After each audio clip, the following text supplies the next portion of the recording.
Welcome, everyone, to the Real Whovians cast. I am your host, Matrix Lord 212, and I'm with Scott. What's up, Scott? Hello. What's up, Vaughn? What's up? What's up, Ray? What's up, one and all? All right, so we are reviewing Doctor Who, the Fourth Doctor's first episode called Robot, written by Terrence Dicks. And basically, I'm going to start off by saying what I thought of the episode. Now, I saw this many times years ago and then decades ago, and when I was a kid when I first saw it. This was a great episode because right after John Pertwee battled the spiders and conquered his fear of the spiders, he was going to die, and he had to have help with his regeneration to continue. And the Brigadier Joji, yeah. And the Brigadier finally got to witness the Doctor regenerate. Here we go again. Yep. And Sarah Jane, she's like, look, Brigadier! And there he goes, and he regenerates. Hello, What's up, Sally? Sally? What's up, Sally? What's going on? All right. So we're talking about Robot. You saw Robot, right? Yes. Okay, good. Okay, so Brigadier finally got to witness the Doctor. Then Sergeant Benton, which I think he got promoted in this episode, right? Yeah. So he was like Lieutenant Benton or something like that. Yeah. So he found out about it. He's like, he changed again, and it was funny because there was stuff going on right after Regenerated. This robot had broken into this place, killed the guy, stole the top secret plans for this massive disintegrator weapon, which was going on in the background. And, they get the report, and it just so happens, thank God, the Doctor's there, so that way they can, but before that, the Doctor he was sent to the sick bay, right? Yeah. And the infirmary. Yeah, well, yeah, I know, yeah. Yeah. He kept fighting about that, and Dr. Harry Sullivan. Lieutenant. Oh, yeah. Oh, I'm sorry. Well, he's also a lieutenant, but he's a doctor also. Was taking care of him, and he was giving him a hard time, and then he knocked him out and locked him in the cupboard, which he thought his stethoscope was something's wrong because he's like too hard. He didn't know he was an alien or anything like that. Doctor's jumping rope. He broke the brick. He's like, a fit is a fiddle, whatever. And he's like, mother.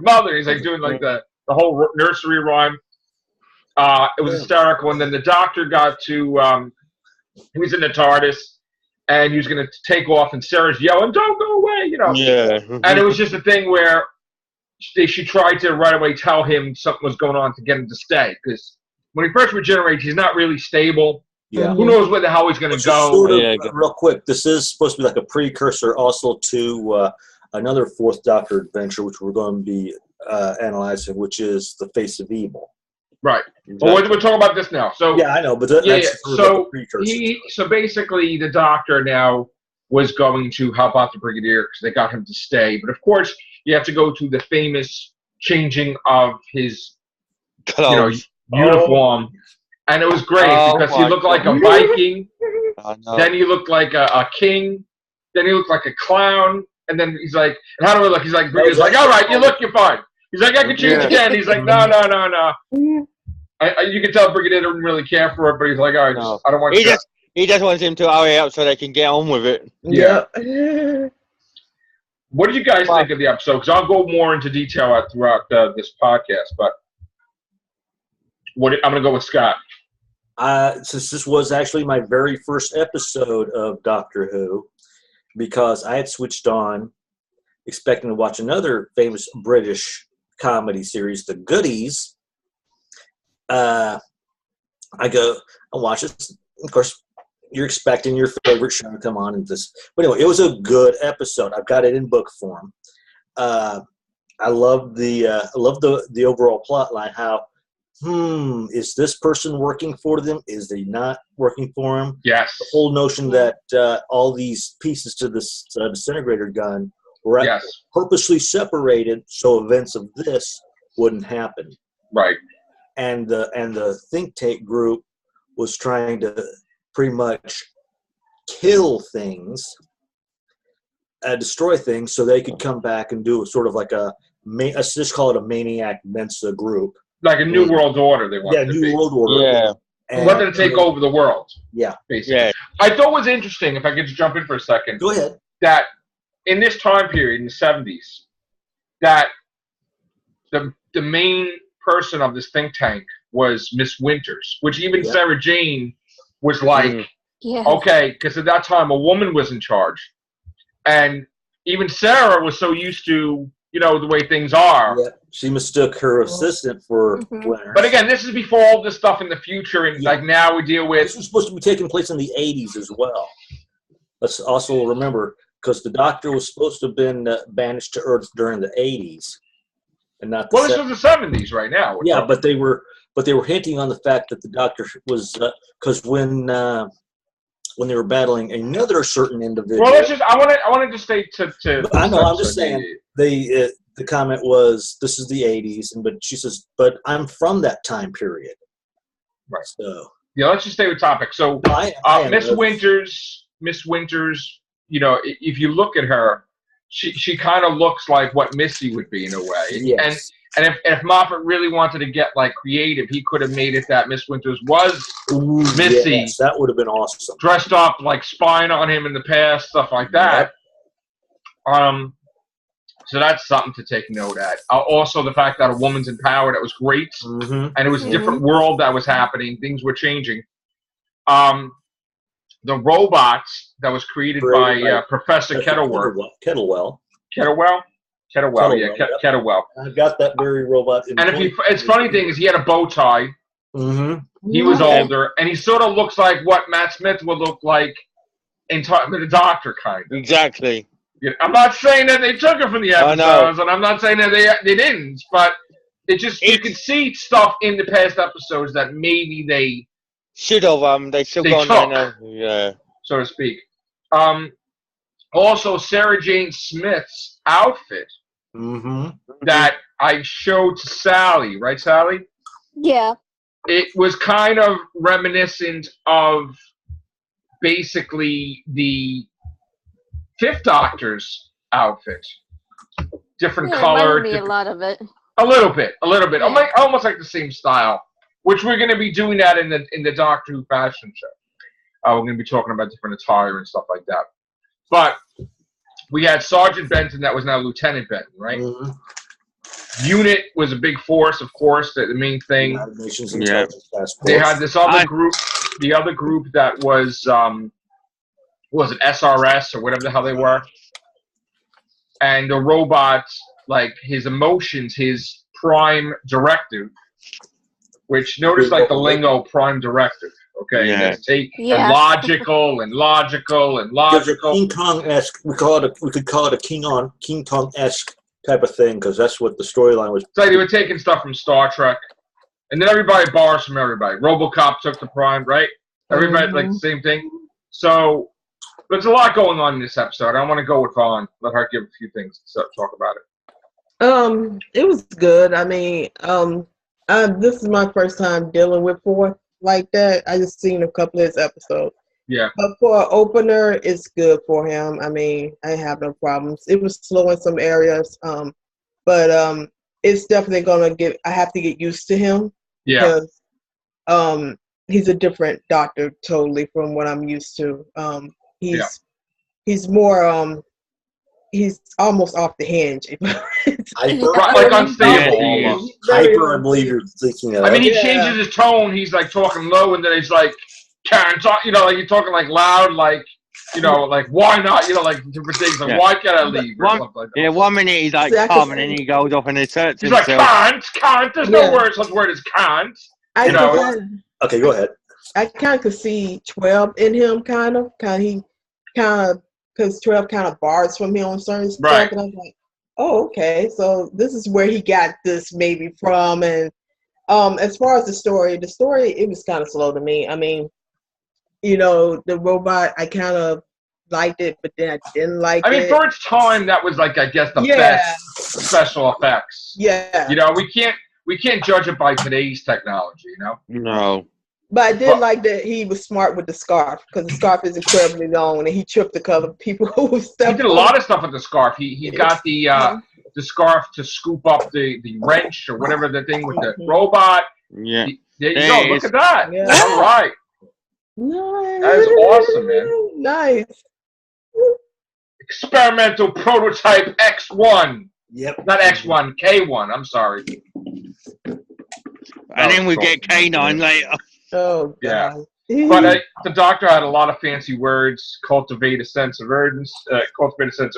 Anamorphic. All these terms that he threw at you, like he was smart. He was testing his will with Kettlewell. Yep. So that was pretty cool.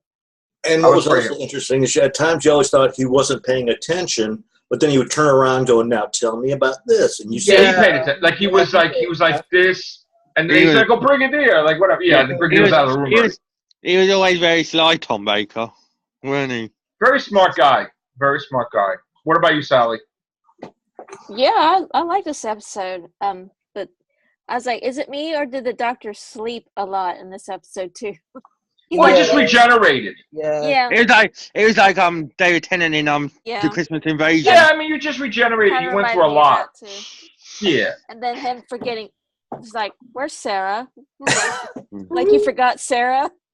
Yeah. Well, that's the thing. He was just with her a second ago, and then all of a sudden they're in another room, and they're like, "Where's Sarah?" It's like nobody know. You got the whole unit there, and then they're like in another room, and then she's gone. It's like, how could you not know she's gone? You know. But then again, I understand with him because he just regenerated, so everything is stabilizing, so to speak. You know. But immediately he sent him a message. He left it on the TARDIS. Yeah, I can handle this, but just in case I can't, because again, he just regenerated, so shit could go wrong and he could die. You know. And immediately he gets himself into trouble where the robot's going to kill him. You know, and then he puts the hat on. He gets a little cocky that he blinded the robot, and then the thing cracks him over the head. You know, and it's like, oh my god. But he could have died. Then got for now. It's funny though. She got this attachment to the robot, like she saw it as like a dog, like a pet. Because she showed sympathy to him. Yeah. At a certain point. She showed sorrow. Thing comes from. She showed sorrow and sadness that she thought he was in pain. Well, Sarah Jane, right? Yeah. See that kind of reminded me of something else, but it's a Big Finish audio that had a similar theme to where a companion they was talking to this Dalek, and Dalek would only listen to this companion, and kind of like I was like, oh, okay, that's where they probably got that from. Yeah, and you could tell like the robot didn't want to kill her because he was like meaning that he wound up killing the professor by accident. You know, because he was kept getting screwed up because he wasn't supposed to kill anybody, then he was supposed to kill people. And then he killed her, and the only person he could relate to that he would go to Sarah Jane because Sarah Jane cared for his well-being. But then the funny thing with the Brigadier tried to think he could handle it himself by using that weapon without even talking to the doctor. He made it worse, and he grew. Yeah. And he's like, yeah. I just created this mess. The doctor. Done. Right, and then you also had a scene where Harry was trying to act like undercover, but then got his butt kicked. Yeah. You know, like trying to be like a little James Bond type of thing. And stuff. Like James Bond. Yeah, right. He kept getting knocked out, beat up, tied up. Poor Harry. A second time. Poor Sarah. She always got like hit too. She got hit, knocking the boxes on her head, and she's getting knocked on the floor, and it was just ridiculous. God. But and then it's funny how units shooting the thing, and it's not working. So like, wouldn't you like the smart thing to do would be to just not keep shooting it? They kept on though. That was keep wasting I mean, they just kept shooting the thing. Yeah, I know what you mean. I was looking at it and I was like, have you got unlimited bloody ammo or something? Because why do you keep shooting? I mean, if a tank gets destroyed, you're on the other way. You keep going. Don't just stand there thinking you're a human body and you could withstand that robot when the tank gets destroyed. The unit guy got obliterated. The professor, got obliterated. And it was just like, and then of course they had the famous timer whoop, whoop, Mhm. going down. Yeah. Doctor saves the day with that. And then again, the robot is like almost like King Kong, grabbing her, sticking her on some ledge somewhere, which she's like screaming and everything. Mhm. And then when it's all done, you know, they Use kill the robot. He kills the Yeah. robot with do a metal virus. yeah. And Exactly. then again, the robot's destroyed, but he had to do what he had to do. That's it. Mm-hmm. Yeah. And then he wants to go, and then he gives Sarah a jelly baby. Gets her to come around. And then he gave Sullivan the same thing. And Yeah. he said something smart, like, give me that damn van back. He said, you want to see what it looks like on the TARDIS? And then he wants to drop one. And then, of course, Harry joins them. Yeah. Ian Marter, who's not only wrote for Doctor Who, but he did the novelization of Splash. Oh. Yep. And Down and Out in Beverly Hills. What? Yep. Really? He, did the And he was in John novelization. Pertwee's episode, too. Huh? Carnival Monsters, right? Yep. Yeah. Yep.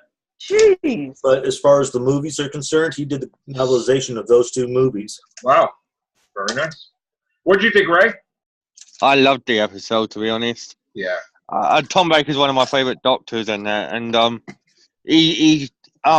loved how the Brigadier immediately trusted him with being a doctor instead of when it was John. Yes, I was Pertwee. glad that happened because he witnessed it this time. Yeah, that's So what we I mean. didn't go through the whole, are you really the doctor or not, like he did with Spearhead from Space, you know? Yeah. Mm. I loved that. The liquid which they used to kill the monster looked like a bit like the Happiness Patrol and Candyman kind of the red mixture. Again, this came before that stuff. I know, So, but you know what I mean. yeah. It kind of looked like that. The growing of the robot kind of, you knew that was inevitable when the Brigadier thought he was being cocky and tried to do it. But Yeah. Sarah Jane was good in the episode. I like the dialogue with Miss Winters and the Brigadier. Mm-hmm. yeah. Like the challenging, I'm going to talk to an authority and Brigadier's the authority. Oh, yeah. I'm going to defeat you, whatever. And regardless of who you got as your hostage, I don't care. I'm still going to stop you. Like the Brigadier's like, I don't give a shit because I see people die every day. Yeah. So one thing's going to happen. You can be certain of that. I'm going to destroy. I'm going to get you, whether you kill them or not. I'm a military guy. That's it. Yeah. I can't be like, crying, upset, whatever. I just got to do what I got to do.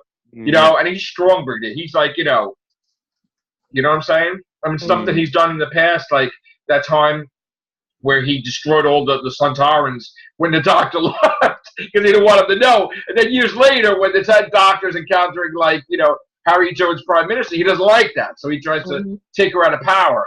Now, had David Tennant, would he take the Brigadier out of power? Which is like probably not. But still, there's a lot of things. I mean, the Brigadier.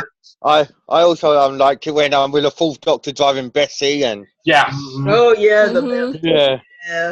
That's good too. I love that. I love that. The sonic screwdriver was the sonic lance. Yeah. Also, he put an add-on to the sonic screwdriver, made it a sonic lance. That was cool. Just making the explosions go off with the sonic screwdriver. Yeah. Yeah, that's pretty cool. Yeah. So I did notice, like at the beginning, he had the brick and he got angry, and he was able to knock it break out the brick. With the brick, and then at the end you see him stabilize. He tried to do it again, like I'm not. Well, you know what it is? Yeah, Yeah. he's within these so many hours of the regeneration cycle, so he's got full of energy. He's got this. He was able to break it in half, but right after that, he can't do it. Yeah, that was funny. So again, to me, this is my childhood. So this is this is perfect for me. So like I said, I switched on expecting to watch the goodies. Tom Baker's robot comes on. It's like, what the is this? I know it. 30-something years later, I'm still a fan. That's what I mean, and the rest is history, Scott. I saw. He was my first Doctor Who I saw. They used to show it on Sci-Fi Channel. Like, which was your first Doctor? Fourth is the one that I used to see as a child, and that's why I was not into it. And then 6 is the one that got me into it. Okay. So. But how does it feel now coming back to that? All these many decades, years later, just watching Tom Baker now. Well, we did have Jordan. Hold Hello. on. It Hold on. feels Okay. What's there we up, Jordan? I'm all right. Just eating. Yeah, Fallon, how does that feel like watching it after all these years? I mean, it holds up, you know. It feels like, Mhm. you know, I could see that it wasn't about the special effects. It was more about the creativity and Mhm. trying to get the story across to people more than flashiness and stuff like that. I mean, I bet they had less to work on back then than they do now. But I could see there Mm. was, They had to make the story Yeah. superior because yeah, so you didn't pay attention to the shitty special effects. I exactly. mean, Well, back 25 then, we minutes didn't per really- part. And Let's just step back then. That was the and- special effects that we had. Yeah. So And- nobody yeah. really paid attention. But it was more longer episodes though too. yeah, I mean, 25 minutes, 25 minutes, I know 25 it. minutes, 25 minutes. You know, Done. it's like almost like a movie. Yeah. And I know they it. had. And then there was some which added up to 6-7 parts Yes. as well. All right, I'm going So to get it all Jordan's added up. take on it now. Jordan. Oh, I'm sorry. No, Ray. I'm going to go to Ray first. I'm sorry, Jordan. Because I was waiting for Ray's thing. What do you have to say, Ray? That was it. I just loved it all. Yeah. It was like I said, it was a solid episode, and for Tom Baker's opening it kind of preluded what his Doctor would be in so many ways. Yeah. And you could look at that episode and think to yourself when you're looking down further, like Talons of Wayne Shane and Mhm. Place of Evil, and that that's what the Doctor Which in was. time I'm going to be covering all the episodes. Let me get to I know why Jordan. I'm saying it. Yes. Okay. My turn. Yep. A robot. Yeah, I loved it. Tell us about it. Well, the Doctor's just regenerated. He does what every Doctor does. You know, chooses his old costume. There's a monster or a threat, you know, and he destroys it in the end. I mean, what did you think of the Fourth Doctor? The Fourth Doctor. Well, I love the Fourth Doctor. He's my favourite. Okay. There you go. Very good. And you know what? I don't really. Here's the thing: when we're reviewing the classic series, we're not gonna rate it because I really don't want to rate them. I don't want to rate them because you know what? For me, my rating is biased because it's perfect. You know, like to me, it's Exactly. Yeah. the classic series is perfect, and I am not gonna put a rating on it. I'm not gonna put a label on it because back then there was no labels and anything, and all these weird things were going on, and nobody was offended about anything. And and also there was no of this BS where you had to use the monster or you couldn't use the monster or whatever. Yeah, there's all this hullabaloo and you know all this stuff. So I mean, we're not gonna rate it. We're gonna say if we enjoyed it or not. You know, and that's what we're gonna do. I'm gonna try to get more casts on Robot. What did you think of Kettlewell? Anybody? It was real surprising what the turnabout on him was. The fact that he was chatting with, I think it was Benton, and he goes, "You let her go with Kettlewell? You let her go with Kettlewell?" Yeah, he knew that he was was like trying to schemer. Yeah, and I didn't know he was when I was a kid. Even watch it again. What? Yeah, and then it turned around. Oh, excuse me, guys. 1 second. That's fine. Continue, Scott. 1 second. Okay, but yeah, that's all I had to say is that whole Yeah. thing about him actually still working for Think Tank, which was like this was the first of two times. The first, yeah, I think it was the first 2 times when the whole notion of Think Tank was used, but I forget which episode it was used. That's what I liked about the classic Who though. It was like an who done it, but then you were thinking to yourself, could he make this person go into the good side? And then all of a sudden they're like, no, we're not listening to you on this. Classic. It was like what's the name? The Ambassadors of Death with General Carrington or Carrington. That you always thought there's good in him, but then in the end he went on bad and stayed there. Nowadays it's just like, really. That's why I respect Classic Who, because they had magnificent writers. They had Robert Holmes, they had Terrence Dix, they had Jamie P. Baker. All had its Pip and Jane Baker gave us the Rani, and look what happened there.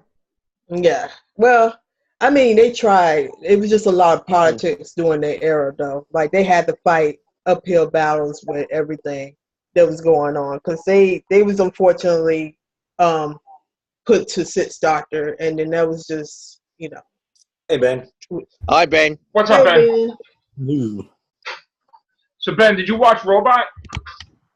No, but I remember a lot of it. I did already. Oh, yeah.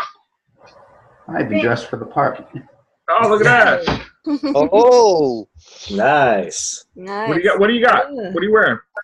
It's a Fourth Doctor T-shirt. Oh, nice. Oh, Nice. sweet. That's cool.